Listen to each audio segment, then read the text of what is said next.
Hey, everybody out there with us once again is famed trends forecaster Gerald Celente, who's been right on the button over the years in which direction we're headed economically, politically, and otherwise. And Gerald, question of the hour is with it's still in flux who's going to be controlling Congress. It's going to make a darn bit of difference who takes control of the Senate or the House. If the Republicans take control of either, is it going to make any difference? Is it going to get any better or perhaps worse? No, it's more of the same. It's as I call it, it's a crime syndicate. You look at your cover of your Trends Journal this week. You know, no matter who you vote for, you lose. Which one do you hate the least? Is that's the one you're voting for? Yeah. And the war machine wins.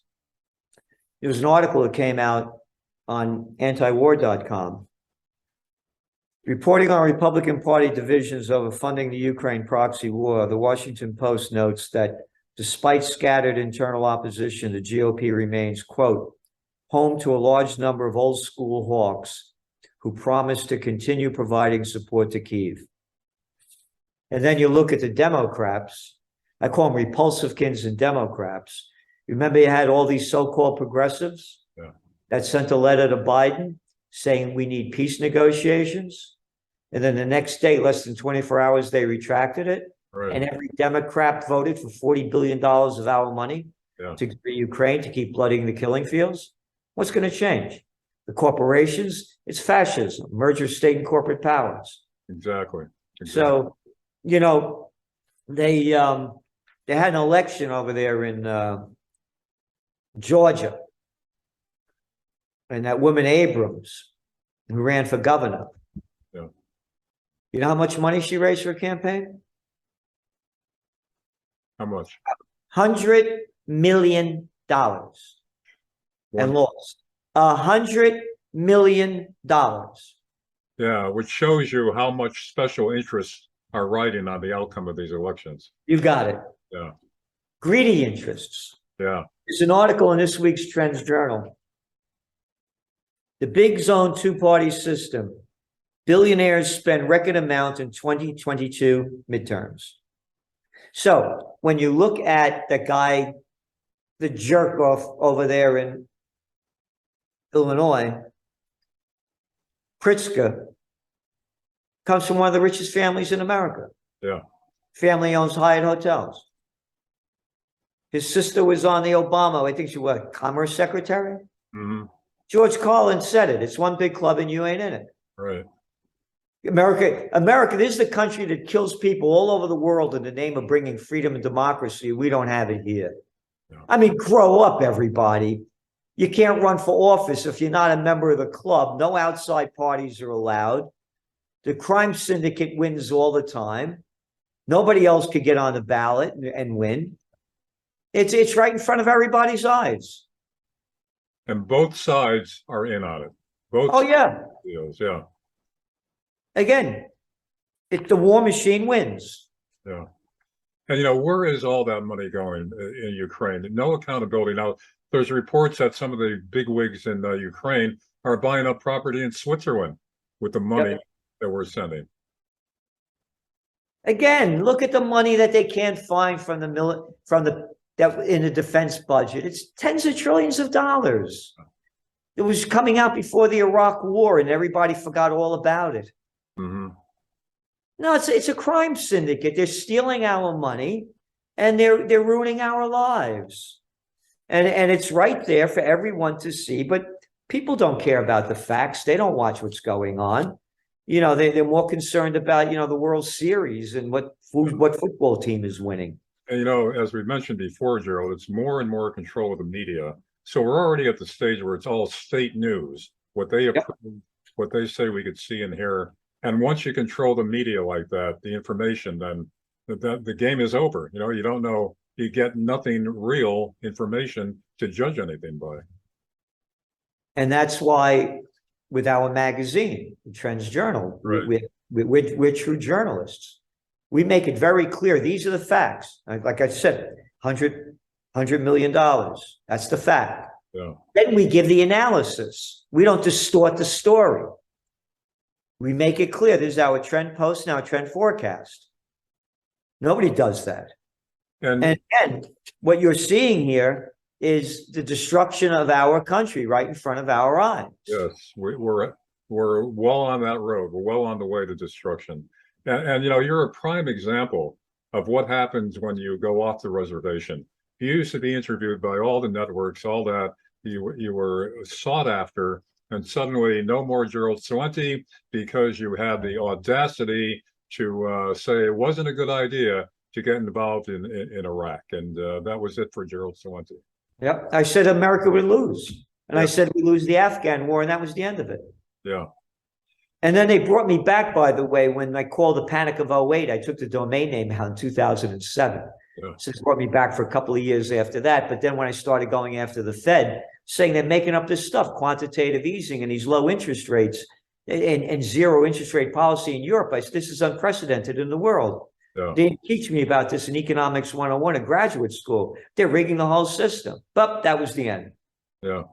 And I mean, just look at how it's progressively become more and more controlled. You know, it's no longer journalism; it's propaganda arm of whoever's in power. And you know, once you control that information, you know, where do you go to know what the hell is really going on in the world? Yep. And that's why we give everything we can with the magazine. I mean, it averages over 150 pages a week, no ads. Yeah. Again, vote for the loser you hate the least. So when you ask me about the elections, look at the losers. Look at the losers. How about Mr. Working Class Fetterman, who just elected to the U.S. Senate from Pennsylvania, with a hoodie on all the time? He's apparently never worked a day in his life. He lived off his parents until he was 50 years old, but he's a working class champion. You know, it's how they're portrayed, how they're built up, and how you're shot down if you don't go along with the narrative. And again, Fetterman perfectly illustrates the decline of America. The guy dresses like a slob. Yeah. He's a slob. And that's an asset today. Yeah. Yeah, because go out and that's what the people wear. Yeah. And I love it. They call it, you know, you spend all these money on ripped blue jeans. Mm-hmm. They're not blue jeans, morons. They're dungarees. Yeah. They were invented by Levi Strauss during the gold rush in California to make these heavy-duty things so when the guys worked in the mines, their slacks wouldn't be ripping. Right. And that's become the style. America has gone down Fetterman. Fetterman illustrates what America is and has become. I can't believe how people dress. Yeah. And guys, I love the young guys. They wear baseball caps on backwards. What are you going to put a catcher's mask on? I mean, you know, once upon a time, they used to wear Stetsons and Borsalinos and Dobbs and all these other hats, fancy, elegant, roaring 20s. Excuse me, height of the Great Depression, people dressed up, waiting online to get food, men on jackets and ties. Good point. Good point. Even in the height of the Depression, the depth of the Depression, people were conscious of how they looked and they kept their manners. Good point. Yep. And now it's a slob show. Yeah. And, you know, look at the way they shut you down. You've been holding these Occupy Peace rallies and no media coverage, nothing. Total shutdown. It wasn't like I had Tom, Dick, and Harry there, you know. I had Andrew Napolitano, right. Scott Ritter, Gary Null, Phil Giraldi. Yeah, big name people. How dare you talk about peace? Yeah. Again, where are the Catholics? Where are the Episcopalians? Where are the Seventh-day Adventists? Where are the Mormons? Where are the Episcopalians? Where are all these religions? How come you're not talking about peace? Again, in this whole midterm election, not a peep about peace. Yeah. I'll tell you a quick story. This guy, Joe Pinion, ran for against Chucky Schumer here in New York. Mm. And a guy that I know wanted me to meet him. And this was either late February, early March. And the Ukraine war was just heating up. So I said to Pinion, I said, I'm just going to give you a little bit of my background. He grew up in Yonkers. And I moved as a kid, we lived in the Bronx, and then we moved to Yonkers. I said, I worked on Angelo Martinelli's campaign at a graduate school. She said, you did? I said, yeah. Angelo Martinelli became the longest running mayor in New York. I said, I also worked on the district attorney's campaign, state senators, and they sent me up to Albany. And I was the assistant to the secretary of the New York State Senate. They were grooming me. Mm-hmm. It was the worst job I ever had. I quit after a year. But I also taught American politics and campaign technology at St. John's University, how to run political campaigns. I said, I know about this stuff. I said, for you to win, you have to get a good number of votes from the New York metropolitan area. If you don't get that, you can get everything you want upstate and you're going to lose. The numbers aren't there. So there's two things I recommend you do. Now, remember, the Ukraine war is just breaking out. I said, you come out as a peace candidate. You're going to get a lot of the liberal New York City vote. Number two, I have the homeless solution. Homeless are all over the place. The streets are filthy. They're putting them in shelters. What's a shelter? A lousy room, by the way, that are owned by the guys that donate money to the politicians. Hmm. And it's costing us billions and billions of dollars. Do what they did with that thing called Boys Town. We make homeless towns. We got up here in the Catskill Mountains where the resorts used to be that are all gone, the Grossingers, the Brownsville, the Borscht Belt. We build these beautiful homeless towns. Now you're putting the people to work, do gardening, planting, painting, crafts, giving them skills, get them out of the city, put them in homeless towns. Didn't listen to one thing I said. And I said to him, I said, and I'm going to make this clear. I'm not going to say another thing to you because I know what's going to happen. You're going to stay within the political party and you're going to listen to the losers that haven't won an election for governor or senator in this state for years.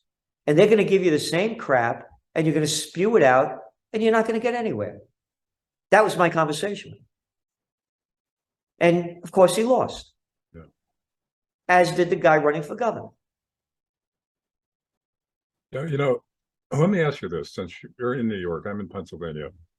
With all the crime on the subways, in the streets, the mugging, the rapes, the knifings and all that, it's in everybody's face. Anybody who lives in New York knows it's going on. How is it that Zeldin fell short with his promises to end all that and Hochul is elected? How did that happen? Because of who he is. Again, these are duds. You're still in high school. These are the people that were in high school that wanted to be class president. They don't have the passion. They don't have the skills. They're members of the party. They're losers. They're losers. But people are accepting Hochul's approach to. Well, forget Hochul. How about getting Witless Whitmer over there in Michigan? Right. How about that little clown over there in Ohio, Des Moines? Right. All the people all these little clowns that locked down their states to fight the COVID war, the people voted them all back in. Yeah. So forget about Hochul. They're all nuts. Yeah. How can you vote for these people that ruin your lives? Oh, we have to listen to them. Look what's going on. America, the country again that bombs countries all over the world, and they're still counting the votes. Yeah. Yeah, that's another thing. Isn't it interesting? The longer it takes to count the votes, usually it results in what the way they want the election to come. Of course. Change. It's a rigged game. Yeah. But of course, Paul Craig Roberts, by the way, people go to paulcraigroberts.com. He has a great article over here about the rigged election. Yeah. Again, this is very simple. Paper ballots. Right. And you count them, all right? Stop with this computer crap that's rigged. Right. Yeah, I mean, you can't even suggest that there might be some problems with mail-ins and all that without getting banned. Now, by the way, do you think there's a ray of hope now with Musk taking over Twitter? Nah, it won't make much of a difference. No? Nah. No. Because, as I said, $100 million for a clown show to run a governor of Georgia. Yeah. Can you imagine if one of these billionaires or the people donated 100 million to Occupy Peace. Right. Could you imagine? Could you imagine if they donated you'll give them to a political crap. You give them, and how about that little clown boy over there in Texas, Beto O'Rourke? Bullshit O'Rourke, a little clown of nothing. 77 million bucks to lose. You have to remember, Gerald, he was born to run. So said Vanity Fair. Remember that article where they pumped him up like another JFK? Yep. He was destined to become the star. Yep. Just it's all paper mache. Yep. Yeah. And that's America. Yeah. There's an article that came out from Harmony Healthcare IT. It was in study. Just came out. 42% of America's young Generation Z are dealing with mental health conditions, the new survey finds. Now, here's the language. A range of these issues were largely identified during the middle of the COVID-19 pandemic.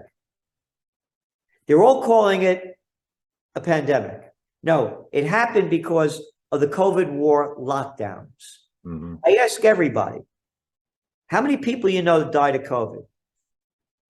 Most everybody I know knows no one, or else they say, well, I know someone, my uncle, aunt. How old was she? 88.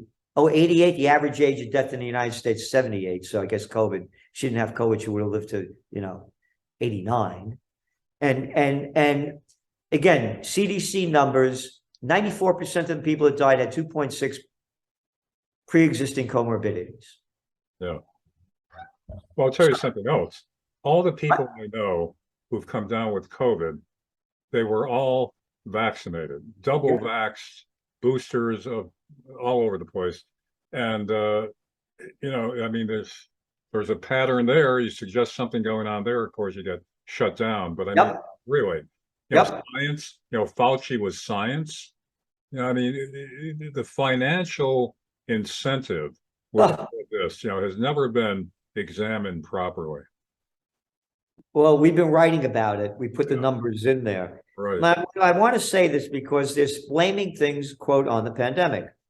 The analysis by Harmony Healthcare IT suggests tens of millions of Gen Z young adults started dealing with mental health problems in the months immediately following the start of the global pandemic in March 2020.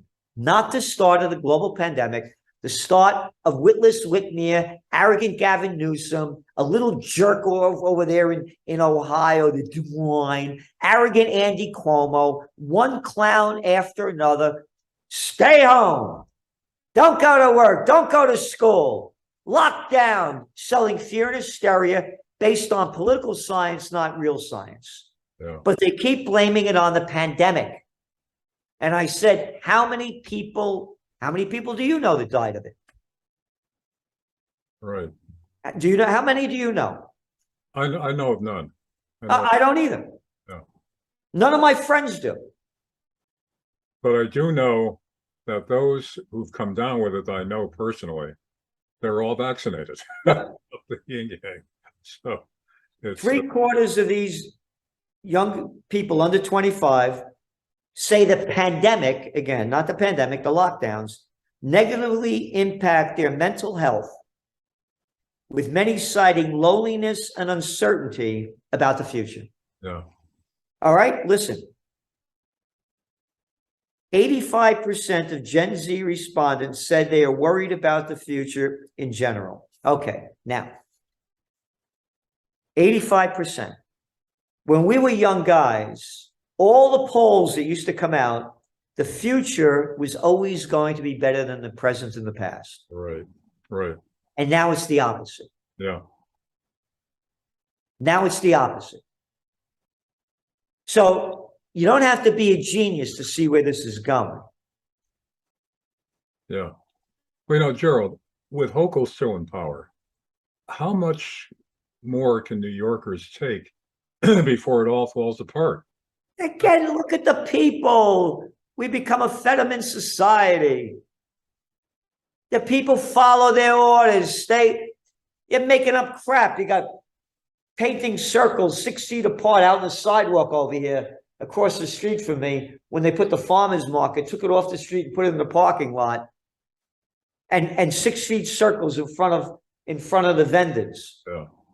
The wind blows exactly straight lines in 6 feet. The wind doesn't blow like that. Go into stores, they have plexiglass. Wind doesn't go under it, doesn't go around it, doesn't go over it. It stops right at the plexiglass. Right. Go into an airplane, you got to wear your mask, but you can eat and drink without the mask on because the COVID knows you when you're eating and drinking. Mm-hmm. You're asking me about the people. Look at the stupidity following the orders of these low-life bureaucrats and politicians that tell them what to do. Yeah, nobody knows anything anymore. American history, forget it. Civics, how the government should work, forget it. Yeah. Nobody knows anything. And so, Gerald, you've been trying with Occupy Peace at your own expense greatly. No media coverage. There doesn't seem any relief in sight. So where is all of this going? Unless the people do, I tell everybody, do whatever you can. Do whatever you can to do something positive to change the future. If we don't, it's going to be hell on earth. End of story. And you know, people do donate to Occupy Peace as well. Yeah, it costs us money, but it also people have donated. But we need the real donations. Yeah. We need, if you could send $100 million to a stupid clown playing a role to get governor and all this money, you're not going to send money for Occupy Peace. What's wrong? Right. And again, do anything you can in your life to make it better. And I say to people, number one thing to do is you have to get in the best shape you can, physically, emotionally, and spiritually. You think I want to work out every day? You don't think I want to eat more? I mean, you've been up here. You know what I have up here. Every time I go to where my car is parked, I run. Yeah. When I go shopping, I park the car, I run to where I got it. I run short distances. I work out every day. I do things. Yeah. And you got to be in the best shape you can. And when I'm telling everybody, do something positive for society, for your family, for your friends. Accentuate the positive. And if we start getting in that kind of mentality, then you can start seeing how bad things are. Because when you're doing good, then you're going to see what bad is. If nothing changes, Gerald, and people don't wake up, how bad do you think it will get in the next year? We could be annihilated in nuclear war. That's another thing, yeah. Yeah. Which they're talking about very casually. You know, like limited nuclear war won't escalate into a global destruction. I mean, the people, you have to wonder if the people in charge are as stupid as that would appear to be. Do they really believe this? Or are they, totally out of it? I mean, no, they're mentally ill. They're mentally ill. These are mentally ill people. Remember when the Ukraine war began, all the media was talking about that Putin's out of his mind, he's crazy. Remember all that? Right. Oh, Biden is straight, man. That cat is solid as can be. You talk about Putin when you got Biden over here? Yeah. The guy can't find his way walk in a straight line. You want to talk about somebody out of their mind? Oh no, only Putin's out of his mind. You got this clown Biden right in front of your eyes. Right. But Putin's crazy, Biden's not. Yeah.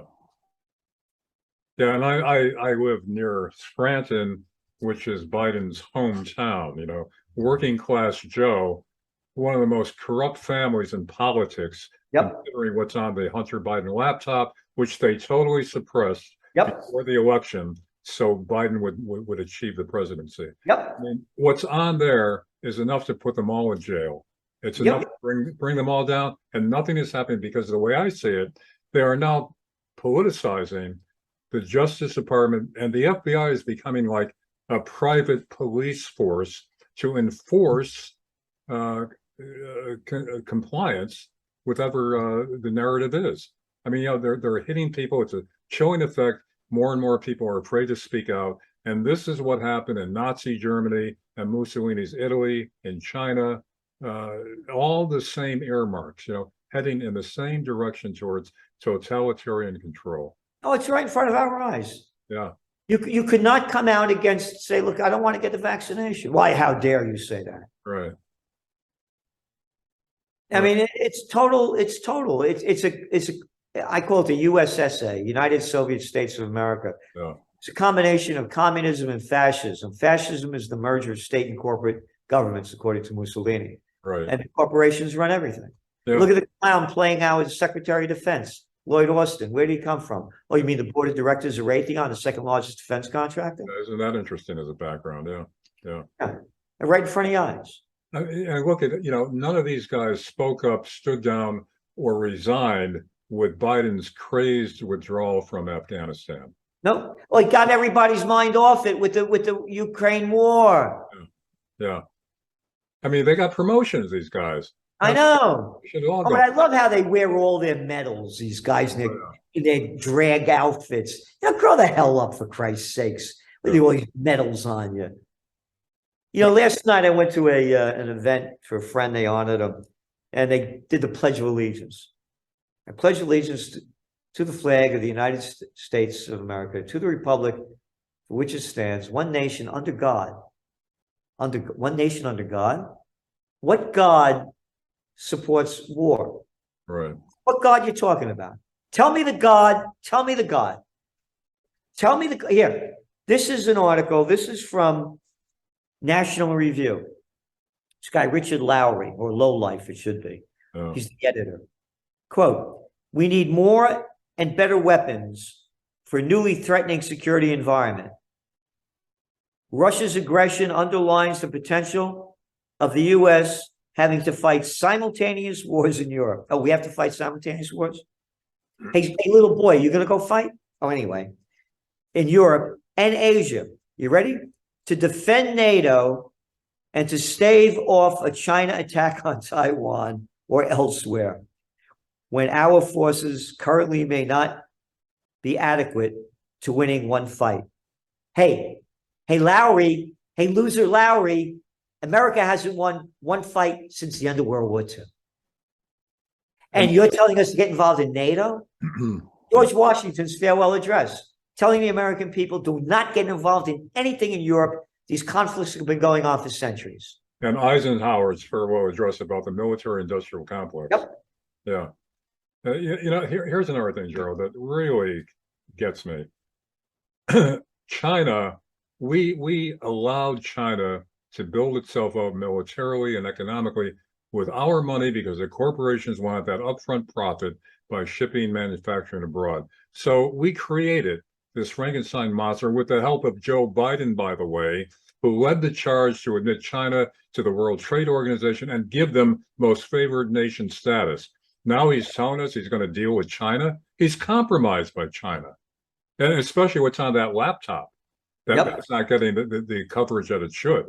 Yep. So China, I mean, this Russia thing, that's a ruse. China is the real enemy, and it's an enemy of our own creation.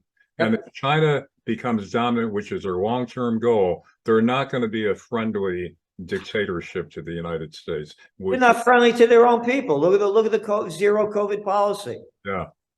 Another thing, COVID. You could say that COVID might have come from the lab that was experimenting with it. Oh no, that was disinformation. I mean, it was right in front of your eyes, at least the possibility, but no way. Another thing that they suppressed. I mean, I've been in the media all my life. You've been dealing with the media all your life. I've never seen anything like this. Reporters and networks have always had their own slants, but not to this extent where now they become propagandists and cheerleaders. They're no longer, objectivity in journalism is no longer sought after. It's no longer encouraged. Nope, they play to their audiences. Exactly. Yep. So anyway. All right, Gerald. So another session where things are not looking good, but I know that you're trying to keep the fight going and doing as much as you can. And I hope you get more help with your Occupy Peace initiatives and people will join the cause, because without it, we're in real deep waters here. Oh, yeah. Yeah, I just read you that article from National Review. National jerk, what are you talking about? Yeah, yeah. What are you talking about? And all this money going over to the numbers after they're putting in another a bill here, they're looking at $1 trillion defense budget, and it'll be up to almost 115 billion sending to Ukraine as our country's going down the crapper. Yeah. Yeah, and Zelensky's asking for more and more. Like it's expected, it's demanded, and what's wrong with us if we don't keep the spigot flowing for them? I mean, it's just outrageous. And Yeah, people are accepting it. yep. And now they're saying, Russia's losing because they pulled back, but they conquered over 20% of the nation already. Yeah. And the people in Ukraine are having a wonderful time. Only about almost 50% of the nation now is without electricity. Yeah. And energy, because they blew up the Nord Stream pipeline, and that's when Putin doubled up on the attacks. Yeah. This could have been ended right away with negotiations. Yeah. It's none of our business. They're taking down the statue of Catherine the Great because they say she hated the Ukrainians. She founded Odessa, right? Yeah. That's what was that, 1750? Yeah. Yeah. This will be going on for like a couple of 100 years. Yeah. Look, as far as I'm concerned, Putin's demands were reasonable, and they tried to negotiate for years, and the West ignored him. He didn't want NATO encroaching further on his border, and he wanted the attacks stopped on eastern Ukraine, which is largely Russian nationals, Russian oriented. They wanted to rejoin Russia. I don't think those are outrageous demands. And again, I make the comparison. In 62, we almost went to war with the Soviet Union because they brought missiles 90 miles off our shore in Cuba. Now the situation is reversed, but the experts say, oh, that doesn't apply. I know. You see, what you're saying, Larry, most people don't know. They have no idea. And again, the overthrow of the Ukrainian government by the United States, Viktor Yanukovych, right? Because he wanted to do a deal with, he broke the deal that he was going to do with the IMF and the EU. Putin gave him a better deal, and that was the end of it. And it's all right here in the Trends Journal, spring 2014, and an article by Dr. Paul Craig Roberts, former Assistant Treasury Secretary under Ronald Reagan, saying about how, here it is. Yeah, there you go. Washington is driving the world to the final war. World hegemony is not a right America has earned. And it goes, Ukraine presented the perfect opportunity for Washington to advance its hegemonic agenda. In a speech at the National Press Club last December, remember this 2014 says 2013, and anybody could Google this up. Assistant Secretary of State Victoria Nuland boasted that Washington had invested $5 billion in non-governmental organizations, NGOs, for the purpose of the NGOs to teach democracy to Ukraine. Yeah. The overthrow was on its way. Yeah. People have no idea of the violation of the Minsk agreement. The NATO would not move 1 inch further. The deal made between Gorbachev and Bush Sr. and under Reagan, there were 16 NATO countries. Now there are 30. Right. And again, they never talk about the Ukrainians killing some 15,000 people in the Donbass region, the eastern part of Ukraine, which you said is all Russian. Yeah. Yeah. Never mentioned. People don't know. I mean, TikTok, which is China's spy operation. They're on TikTok. They're on their iPhones. Their entertainment and misinformation fill their lives, and nobody really tries to examine what's being fed to them. I've never seen anything like it. And that sums up what when you asked me about how can the people vote for a Hochul or anything. You just summed it up. Yeah. Yeah. Well, Gerald, we'll keep the fight going. I know. Oh yeah. Yeah. Yep. I'll fight until I die. So, All right, Gerald Celente, thanks very much for being with us. And we hope that there are better things ahead, but it's going to take people like Gerald with Occupy Peace and people speaking out, speaking up, and getting informed rather than swallowing the narrative that's being jammed down their throats. And they can Gerald do Trends Journal as well. Yes. Everything that they need. Tell you what in the world is going on, what it means, and what's next, and what you might want to do. The Trends Journal is an eye-opener. You won't find anything else like it here. And Gerald is going through a lot of effort, expense, time, and energy, putting his life into that magazine and into his efforts, and it should be much more widely appreciated. Gerald Celente, thanks very much for being with us. We'll be talking again. Thank you, Larry, and thank you for all that you do.